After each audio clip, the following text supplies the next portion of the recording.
దాల్చలేకపోతున్నారు. అక్రమం అంటే అర్థం ఏంటి? మీకు ఇవ్వాల్సిన బియ్యం మీకు ఇవ్వకుండా నేను లాక్కుని వేరే వాళ్ళకి అమ్ముకుంటే అక్రమం. మీకు ఇవ్వాల్సిన బియ్యం మీకు ఇచ్చేసాక మీరు ఎవరికి అమ్ముకుంటే నాకేంది?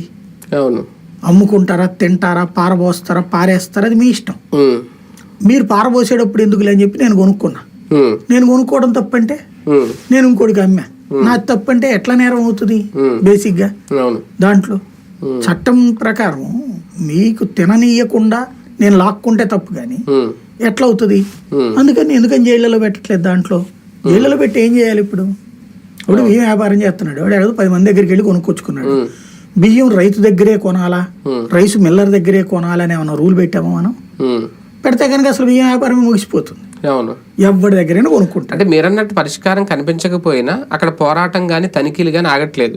మళ్ళీ మన కాకినాడ షిప్లో ఇంకా కొన్ని కంటైనర్లు తీశారు, అందులో కూడా పీడిఎస్ బియ్యం ఉన్నాయని చెప్పి మళ్ళీ లెక్కలు రాసుకొచ్చారు. కలెక్టర్ చేత చెప్పించారు, స్వయంగా కలెక్టర్ కూడా చెప్పారు. అంటే ఇది అంటే నాదెండ్ల మనోహర్ గారు మరి ఇండివిజువల్గా చేస్తున్నారా? దీనివల్ల ఏమన్నా భవిష్యత్తులో ఒక విప్లవాత్మకమైన మార్పులు ఏమన్నా వస్తాయా? ఒకందుకు మంచిది, ఇంకా బాగా చేయమనండి. చేస్తే అసలు రాష్ట్ర ఆర్థిక పరిస్థితిని మనం ఎలా నాశనం చేసుకుంటున్నాం భవిష్యత్తు తరాలకు తెలుస్తుంది పాఠం కింద. ఎందుకు అంటే ఒక రేషన్ బియ్యం తోటి అంత మార్పు వస్తుందా? ఈ రేషన్ బియ్యం ఏమైనా తక్కువ బిజినెస్ అనుకుంటున్నారేంటి? ఎన్ని వేల కోట్ల రూపాయల బిజినెస్ అనుకుంటున్నారు అది?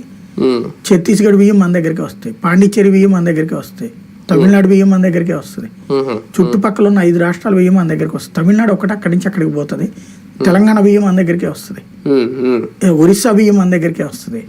ఈ బియ్యాన్ని కొనేటటువంటి ఇప్పుడు ఎట్లుంటదంటే హోల్సేల్ షాప్, ఇప్పుడు ఫర్ ఎగ్జాంపుల్ మీరు ఇవాళ పత్తి ఉన్నది అనుకోండి, ఇక్కడి నుంచి విదేశాలకు ఎగుమతి చేద్దామన్నా సరే మీరు గుజరాత్ పోర్టుకు పంపించి గుజరాత్ నుంచినే చేసుకోవాలి. ఆ కన్సర్న్ బ్రోకర్స్ అక్కడ వాళ్ళతో లింక్ అయినోడు ఇక్కడే ఉంటాడు, అక్కడే ఉంటాడు. మీరు ఎంత తిప్పలు పడ్డా అవ్వదు. అట్లాగే మీకు ఇక్కడి నుంచి బియ్యానికి సంబంధించి మన సెంటర్ ఆఫ్ అట్రాక్షన్ కింద ఉంది ఆంధ్రప్రదేశ్.